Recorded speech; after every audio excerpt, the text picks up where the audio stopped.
The long drive home.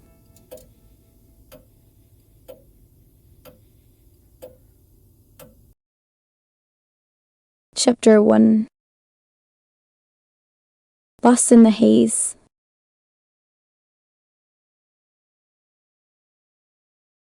The sun was just beginning to dip below the horizon as Emily packed the last of her belongings into her rental car. She glanced around the quiet driveway one more time, taking a deep breath before turning the key in the ignition. This was her first solo road trip across the country. A mix of excitement and nervousness filled her chest as she set off down the road. The open road stretched out before her like an endless tapestry, inviting her to explore and discover new places. Emily felt a surge of independence wash over her. For the first time in a long while, she felt truly free. She hummed along with the radio, letting the sound of the wind rushing past her windows fill her senses. As she drove further from home, the scenery began to change. The familiar streets and landmarks gave way to stretches of open field and towering trees. Emily found herself marveling at the beauty of it all, her heart brimming with a sense of adventure. But as the day wore on, the warmth of the sun started to fade, giving way to a cool breeze. The sky turned a deep shade of blue, and the shadows of the trees began to stretch longer across the road. Emily noticed her energy waning, her eyes growing heavier. She knew she needed to find a place to rest before continuing her journey. She pulled over at the next rest stop, parking her car under the dim glow of the streetlights. The air was thick with the scent of pine and gasoline, stark contrast to the natural beauty outside. Emily stepped out of her car, stretching her legs as she took in the surroundings. The rest stop was deserted, save for a few other late-night travelers who were either sleeping in their cars or heading off to their next destination. As she grabbed a snack from the vending machine, Emily couldn't help but feel a growing sense of unease. She knew she should have checked her GPS before setting out on this trip, but in her excitement, she hadn't. Now, as she stared at the map displayed on her phone, she realized she was in unfamiliar territory. Her phone buzzed with an incoming text message, but she ignored it for now, focusing on getting back on track. She put the address of her next destination into her GPS and started driving again. But just a few miles down the road, her car took a sharp turn without warning, leading her onto an unfamiliar highway. The road seemed to stretch on forever, with no landmarks or signs to indicate where she was. The sun had completely set now, casting long shadows across the asphalt. Emily's phone screen began to dim, and soon it went dark altogether. She fumbled in her purse for her charger, but found only one outlet remaining. Hers was already connected. Emily cursed under her breath as she realized she was stranded. She tried dialing 911 on her phone, but the signal was too weak to connect. Her heart began to race as panic started to set in. She couldn't afford to stop now. She had to keep moving. But with each passing moment, her sense of freedom turned into a growing fear. As the road curved and twisted around the mountains, Emily's anxiety grew. The landscape around her was becoming more rugged, and the highway seemed even less familiar. She kept glancing at her phone, willing it to charge enough for her to find help. But time was slipping away, and she knew she had to make a decision soon.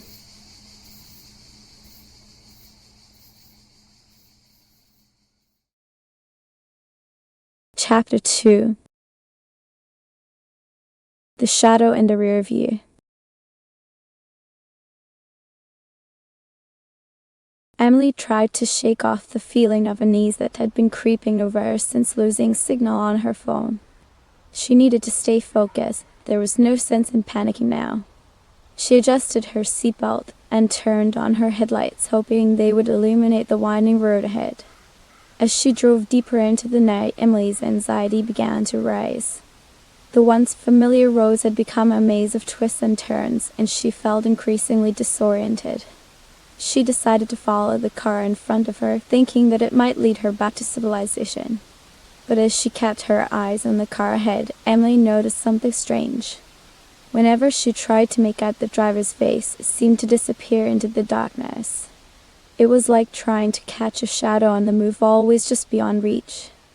She started to feel a sense of dread creeping up her spine.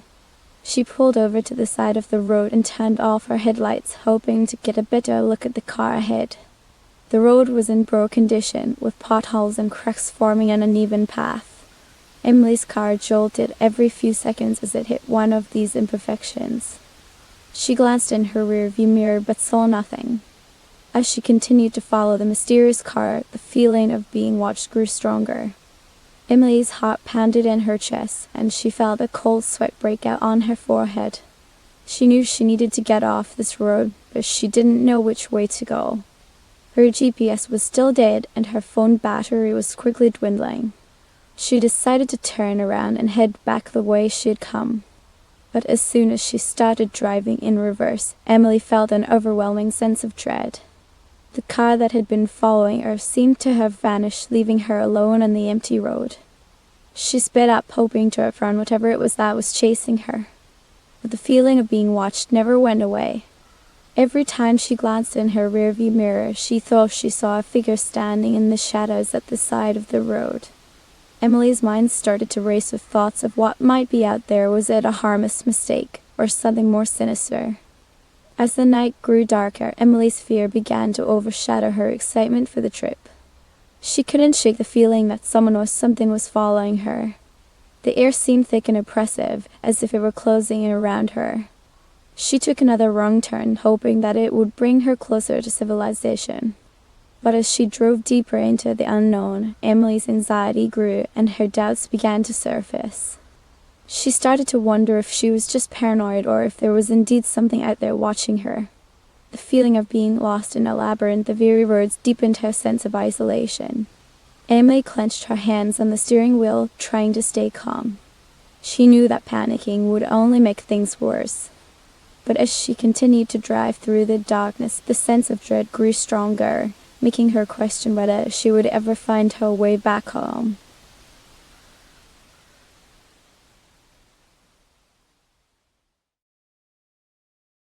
Chapter 3.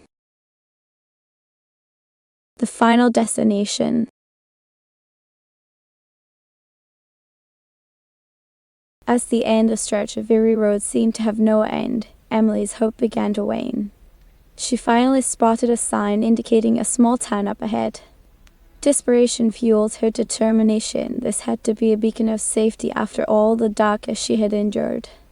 She drove into the town and immediately noticed something was off. The streets were unusually quiet, almost deserted. The few cars on the road moved with an unnatural speed, as if they were trying to avoid Emily. She couldn't shake the feeling that everyone in this town knew who she was and wanted nothing to do with her. Emily parked her car near what seemed like the only shop open, a gas station. As she stepped out into the cold night air, she felt a chill that had nothing to do with the temperature. The town's silence was deafening, amplified by the distant sound of crickets chirping in the nearby woods. She approached the store, her heart pounding in her chest. The doors creaked loudly as she pushed them open, and the dim lights inside did little to alleviate her growing fear. She scanned the aisles but didn't see anyone. The only other person around was a middle-aged woman who looked at Emily with a mix of curiosity and suspicion. "Can I help you?" the woman asked, her voice tinged with an edge of hostility. Emily forced a smile. "Yes, actually, I'm lost and looking for directions." The woman raised an eyebrow, scrutinizing Emily as if she were a criminal. "You're not from around here, are you?" No, I'm just passing through," Emily replied hurriedly. "Well, it's not safe to wander around at night," the woman warned. "This town has its secrets." Emily felt her anxiety skyrocket. She needed help, but she also had a bad feeling about asking for it in this place. The woman pointed towards a map displayed on one of the store's walls. "Take that and head toward the town square. You should find someone there who can point you in the right direction." Relieved to have some form of guidance, Emily grabbed the map and hurried outside. She followed the directions to the town square, which was even more desolate than the streets had been. Only a few figures loitered around, their faces obscured by shadows.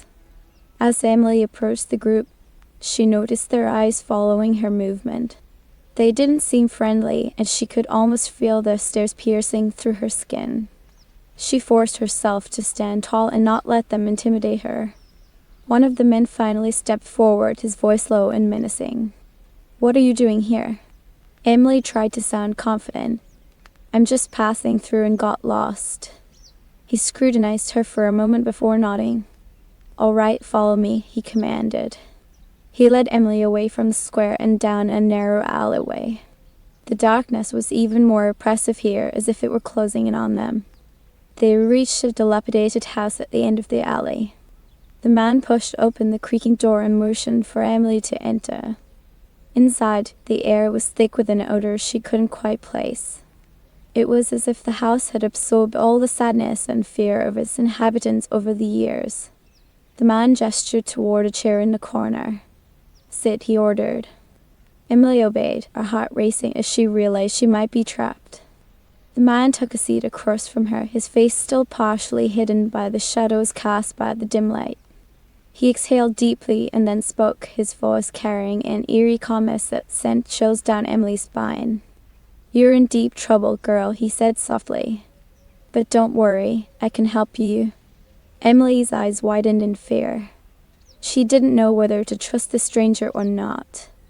But she also knew that staying here was far more dangerous than taking her chances elsewhere. "Please, just tell me how to get out of here," she pleaded. The man's lips curled into a sinister smile.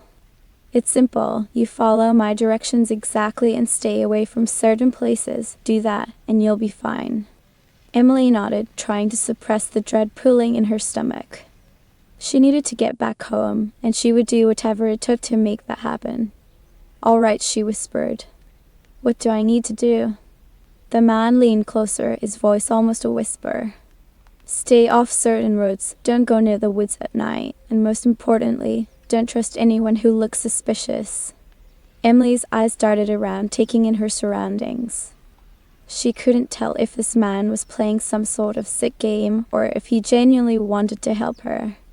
But she knew one thing for sure: she needed to leave this place as quickly as possible. "Thank you," she said, trying to keep her voice steady. "I'll be on my way."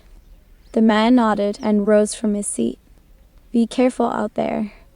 Emily followed the man's directions back to her car, her mind racing with thoughts of how she could escape this haunted town before nightfall. She knew she had to stay vigilant, trust no one, and rely only on herself if she wanted to make it home safely.